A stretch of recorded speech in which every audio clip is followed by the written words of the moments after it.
What's up everybody? Long time no see. I apologize for not posting any videos in a while, but I've just been really busy and I haven't had much time to come out here to the garage. But in an effort to try to get some videos out a little more often and share the hobby with you, I think what I'm going to try to do is what I'm doing right now. Just talk to the camera a little more and just sort of show you what I'm working on as I'm doing it. And if you like it, tell me. If not, I'll go back to the old way where I sort of narrate the videos and they take me, 6 months to make. So, all right, here we go. Let's do it. All right, so an old friend has entered the garage. My 1991 Coolant VR4. Oh, it's been a little while since we've worked on this thing. I have taken it on a few trips. I've gone to the DSM shootout for a few years in it. I would have to look up how many years that was I've taken it, but I've taken it up there I think for the last 3 times I've gone. And it's made the trip well with no issues or anything, ran like a champ. I have made a few little changes here and there. Some of you might be able to spot them.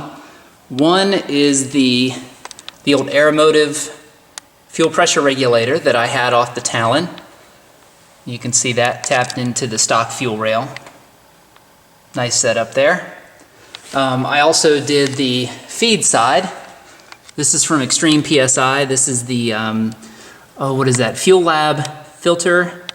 And then it's got this line that goes to the stock fuel rail there and taps in. So I used to have the stock rubber line set up and the tiny little, filter and everything that was in there, but now we got plenty of fuel going in and we're controlling it over here. Less of a sleeper look for sure, but better fuel control is always great. So other changes, those were 2 big ones there. And the other, let's see, that's kind of a sneaky one. That is my old tile wastegate. I've got a tile external wastegate on the turbo. I was just having troubles with that internal wastegate controlling boost. So I got tired of it and I slapped the external wastegate on there. And it screams. I have it dumped out to the atmosphere. It is awesome. Also, you'll see some bigger intercooler piping. I got kind of tired of the little wimpy tiny piping and I went full 2.5 inch from the turbo out and then down to the intercooler. This setup here I'm not real wild about. I've got heat tape around it, but I am going to make that better at some point. So those are the only changes other than just driving it. I drive around with the kids in it. I've taken it, like I said, to the shootout up in Ohio, which is a pretty long trip. And I just drive it around town for fun. So this motor is no spring chicken. I mean, it's got 145,000 miles on it. And I've noticed the last few times I've been out ripping around in it that the performance is sort of dwindling a little bit. It just didn't have that sharp edge that it had, when we first finished it. So I had a kind of feeling that something was going on. It'd been using a little more oil and things of that nature. Still running smooth and good, but something was off. So did a compression test and I got 135-ish in the first 3 cylinders and then 120 in the 4th cylinder. So not too good. So the good news is that we have an option B, which is a very good option, right over there. And that's the old Talon engine. So after talking to my buddy Joe, and he swiftly talked me into it, I think I'm going to go ahead and slap that engine in here. So let's get started.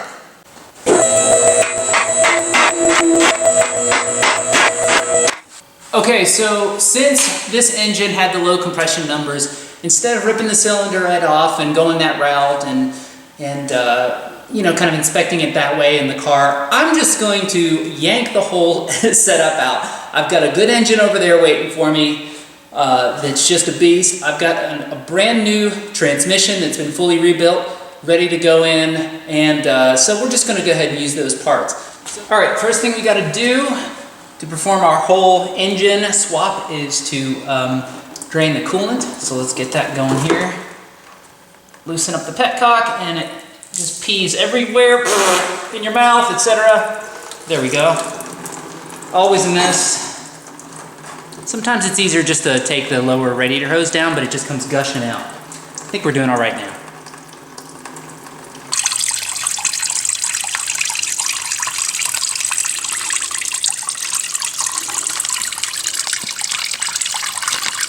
So whether I'm storing this old coolant or recycling it, I like to use these old kitty litter jugs to store it. They're just nice and big, and I have a big sturdy handle and do a good job of them.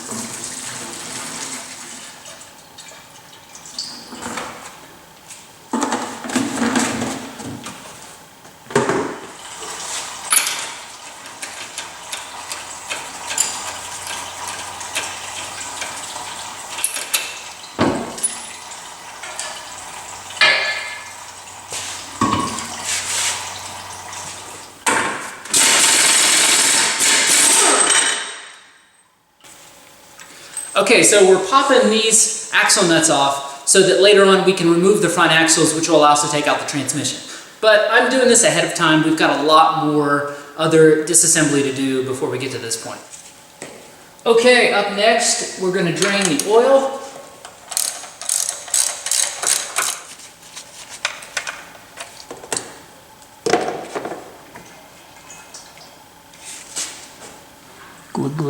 Good.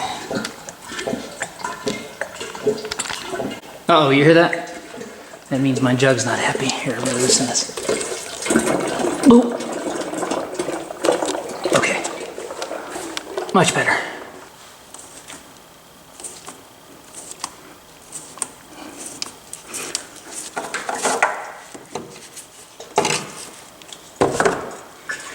Oh, and here's the external wastegate dump tube I was telling you about. It just dumps right out onto the ground. It kind of sounds like this. Okay, something we can do while that oil's draining is take off the splash shields and other stuff that's in the way on both the driver and the passenger side.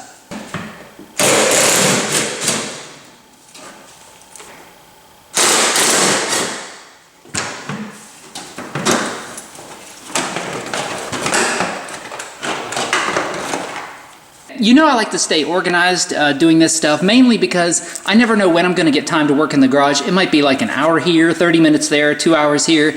So I have to stay organized, really organized, or else I lose my place easily. So for a lot of bolts and other hardware, I like to use ice cube trays or something along that line. For big parts like splash shields and stuff, I just like to lay it in an area where I know it's not going to get kicked or moved, and then I'll put the hardware that goes with it in there like that, and that should stay put.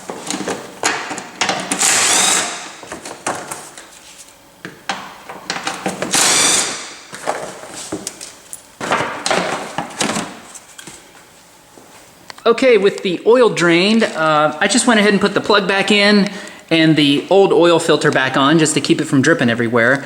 But what I like to do when I drain oil, if an engine's going to sit for a long time, is I'll usually put a sticker or something on the valve cover or oil cap or something that says no oil, just so I'll remember. It might be a year from now or something. I'll know for sure there's no oil in this thing. Now what I'm going to do is drain the transfer case and transmission oil.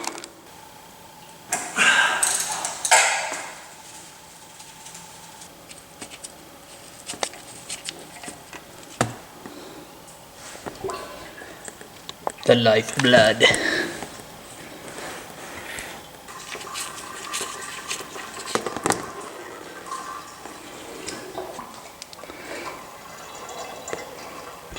Got a little bit of a sheen to it. I haven't missed any gears, I swear. Okay, up next is the downpipe, and these downpipe bolts are always a hassle, but I welded a stud on there. I'm really glad, or I welded a nut on there that I could thread into. I'm really glad I did that. I think it made the job a lot easier. Okay, now it's time to unhook the downpipe from this flange in the back. Sadly, this was before my all V-bands all the time phase, so this is just an old 2-bolt flange with a gasket.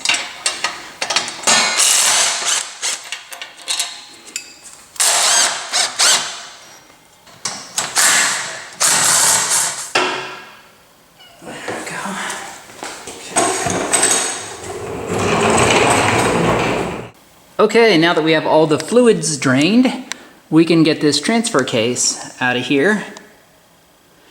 And when we do loosen this, we'll just tie up our drive shaft. I usually tie it over to the exhaust, or you can tie it off of some of these points up here. But we'll do that now.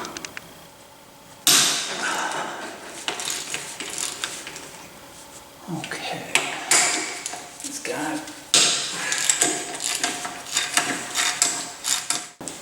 All right, there's 1, 2, 3, 4, 5. We're all loose. Now you just sort of wiggle it away from the, there you go. You can feel it give a little bit. There we go, like that. And then our drive shaft is sort of hanging. Okay, there we go. And there she is. Here's our transfer case. The Coolant VR4 transfer case is interesting because it's all aluminum, which may be a hair lighter. It's not really beneficial because from what I've heard, the case is actually a little weaker since the DSM has an cast iron front part of the case there. So unique to the Coolant, but not necessarily better. But you can see this blind's where it plugs into the transmission and all the bolt mounting points. And then there's the output shaft. And now we have a pretty good look at the output shaft. And there's the axle. And there's our drive shaft. And I thought I tied to the exhaust, but I remember now that I went off this little exhaust hanger bracket thing. So we're moving right along here. Okay, next up we'll unbolt the spindle here from the strut. And that'll allow us to remove the axles.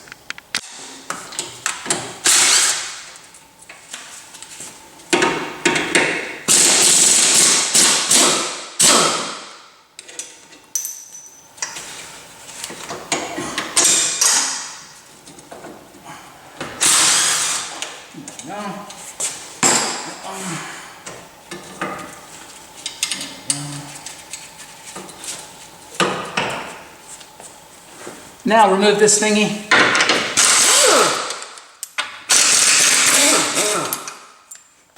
Ooh, the spare parts area is growing.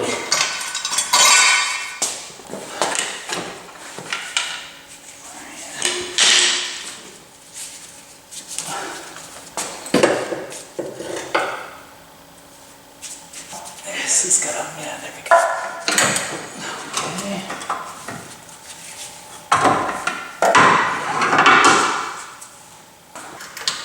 Okay, now we remove this cross member here. I like to leave this one threaded so it doesn't just land on my head here. These bolts are specific, so you gotta keep everything in line.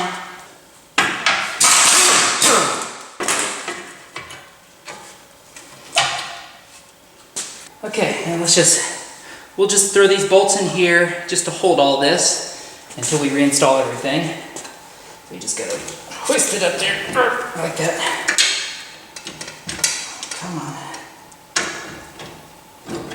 There we go. Just hand tighten these to hold this all in place. All right, everyone, I think that's enough for work for one day. We made pretty good progress, not bad for a couple hours worth of work.